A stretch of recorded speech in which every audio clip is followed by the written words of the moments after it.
Seule la relation avec Dieu, qui est lui-même la vie, peut soutenir aussi ma vie au-delà des eaux de la mort, peut me conduire vivant à travers elle. Le pape a expliqué ce qu'est la vie éternelle dont parle Jésus dans sa prière sacerdotale, insérée par saint Jean parmi les discours d'adieu à la dernière scène. Lors de la messe de la Scène du Seigneur à la basilique Saint-Jean de Latran, Benoît XVI a médité sur le mystère du jeudi saint, commentant le texte rapporté par saint Jean. « La vie est relation, a-t-il dit, nul n'a la vie de lui-même et seulement pour lui-même. Notre vie devient authentique, vraie et éternelle si nous connaissons celui qui est source de tout être et de toute vie. » Devenons amis de Jésus, cherchons à le connaître toujours plus. Vivons en dialogue avec lui. Apprenons de lui la vie droite, devenons ses témoins. Alors, nous devenons des personnes qui aiment. Et alors, nous agissons de façon juste. Alors, nous vivons vraiment. Je leur ai fait connaître ton nom, dit Jésus dans sa prière. C'est pourquoi maintenant nous pouvons dire, selon le pape, tu es vraiment un Dieu proche, un Dieu avec nous. Enfin, Jésus demande au Père l'Église. Il demande que l'annonce des disciples se poursuive tout au long des temps et que les croyants vivent en communion avec Dieu, avec le Christ. Aujourd'hui, il nous demande, vis-tu par la foi en communion avec moi et avec Dieu, ou ne vis-tu pas peut-être plutôt pour toi-même, t'éloignant ainsi de la foi? Nous devons percevoir la souffrance de Jésus, car nous sommes en opposition avec sa prière et résistons à son amour, a conclu le pape, avant de procéder au lavement des pieds de 12 prêtres du diocèse de Rome. Le Christ n'est pas venu avec le sang des autres, mais avec le sien. Il n'a pas mis ses péchés sur les épaules des autres. Il a porté les péchés des autres sur ses épaules, a souligné le père Raniero Cantalamessa, prédicateur de la maison pontificale, lors de la célébration de la Passion du Seigneur. Vu sous cet éclairage, le sacrifice du Christ contient un message formidable pour le monde d'aujourd'hui. Un message qui d'une part condamne la violence, mais de l'autre la favorise et l'exalte. On s'arrache les cheveux devant certains faits sanglants, a précisé le père Cantalamessa, mais sans se rendre compte qu'on leur prépare le terrain avec la page publicitaire du journal ou la grille des programmes de la télévision, la diffusion de certains films ou jeux vidéo. Une génération de jeunes qui a eu le rare privilège de ne pas connaître une véritable guerre s'amuse à inventer des guéguerres poussés par le même instinct qui animait la horde primordiale. Le prédicateur de la maison pontificale a pointé le doigt contre la violence sur les enfants dont se sont rendus coupables malheureusement même des membres du clergé et sur les femmes. Une violence d'autant plus grave qu'elle s'exerce dans les foyers, à l'insu de tous, quand elle n'est pas carrément justifiée par des préjugés pseudo-religieux et culturels, une violence qui condamne les victimes à la solitude et au désespoir. C'est l'occasion, a conclu le père Cantalamessa, de faire comprendre aux personnes et aux institutions qui luttent contre cette violence que le Christ est leur meilleur allié.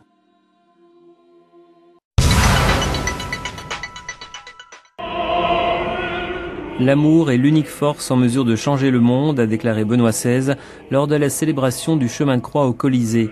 Les 14 stations, avec les méditations du cardinal Camillo Ruini, ont aidé les fidèles présents et ceux qui suivaient la cérémonie à la radio et à la télévision à comprendre la grande leçon d'amour que Dieu nous a donnée sur la croix. Le bois de la croix, en effet, est la source de la grâce, de la libération, de la paix, du salut. Ce soir, nous avons contemplé Jésus dans son visage plein de douleur, méprisé, outragé, défiguré par le péché de l'homme, a précisé le pape. Demain soir, nous le contemplerons dans son visage plein de joie, rayonnant et lumineux. Depuis que Jésus est descendu au sépulcre, le tombeau et la mort ne sont plus des lieux sans espérance, où l'histoire s'achève dans l'échec, où l'homme connaît la limite extrême de son impuissance. Dès le jour où le Christ a été mis en croix, celle-ci, signe de l'abandon, de la solitude, de l'échec, est devenue un nouveau commencement. Des ténèbres de la mort se lève la promesse de la vie éternelle.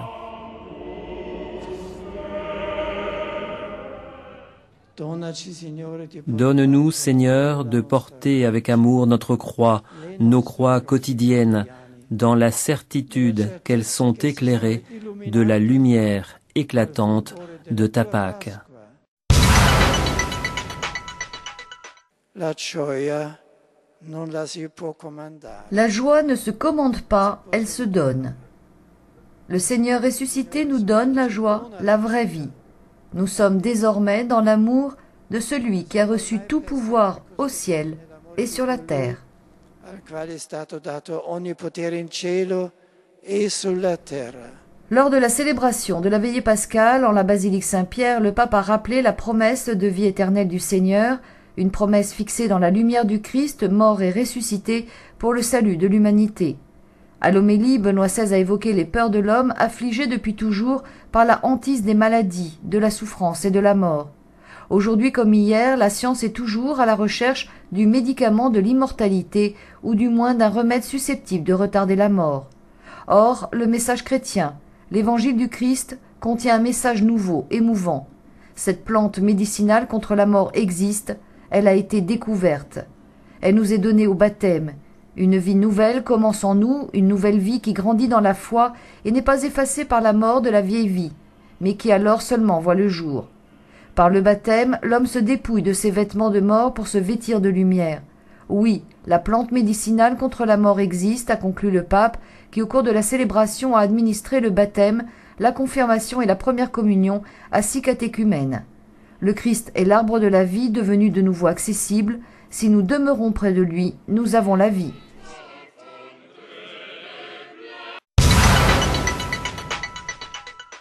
Vous l'avez vu, les affaires de pédophilie au sein du clergé ont encore largement dominé le paysage médiatique cette semaine avec, en prime, de nouvelles attaques contre Benoît XVI. Depuis quelques jours cependant, la défense s'organise, une défense unie, compacte mais diversifiée. Aux 4 coins du monde, prélats, médias ou simples citoyens sont ainsi montés au créneau pour défendre l'action du pape. Au Vatican, on regarde aussi vers l'avant, vers l'avenir, marqué à brève échéance par le voyage du pape à Malte, un voyage que vous pourrez suivre sur KTO le week-end prochain. Il inaugure ainsi une série de 5 déplacements hors Italie prévus pour l'année 2010, une première depuis le début de son pontificat. Après Malte, en effet, la cadence des voyages va s'accélérer avec le Portugal en mai, Chypre en juin, puis à l'automne, l'Angleterre et l'Écosse et enfin en novembre, l'Espagne. Des déplacements exclusivement européens donc, une autre particularité de cette année 2010, alors que le pape s'apprête à fêter ses 83 ans. Le voyage de Benoît XVI à Malte s'insère d'ailleurs entre 2 dates clés dans son pontificat, son propre anniversaire, le 16 avril, et le 5e anniversaire de son élection sur le trône de Pierre, qui avait lieu, vous le savez, le 19 avril 2005. Au cours des 30 heures qu'il passera sur l'île, le pape ira d'abord prier dans la grotte où Saint Pierre s'était réfugié après son naufrage, un geste qu'avait déjà fait Jean-Paul II lors de son premier voyage à Malte en 1990. Benoît XVI devrait aussi profiter de cette visite pour inviter les Maltais, jeunes en tête, à protéger, à prendre soin de leur héritage religieux et culturel. Vous savez, Malte est une île composée essentiellement de catholiques. Il est probable également que Benoît XVI revienne sur le drame des immigrés, clandestins nombreux à passer non loin des côtes maltaises pour tenter de gagner l'Italie depuis l'Afrique. Combien de fois en effet le pape n'a-t-il pas déjà fustigé, n'a-t-il pas condamné le comportement des sociétés occidentales peu sensibles aux conséquences d'une immigration anarchique sur les droits des clandestins, les droits les plus fondamentaux, en particulier sur les femmes et les enfants. Comme son prédécesseur, enfin, Benoît XVI pourrait inviter les Maltais à être des constructeurs de ponts entre les peuples du bassin méditerranéen, entre l'Afrique et l'Europe. Je vous dis à la semaine prochaine.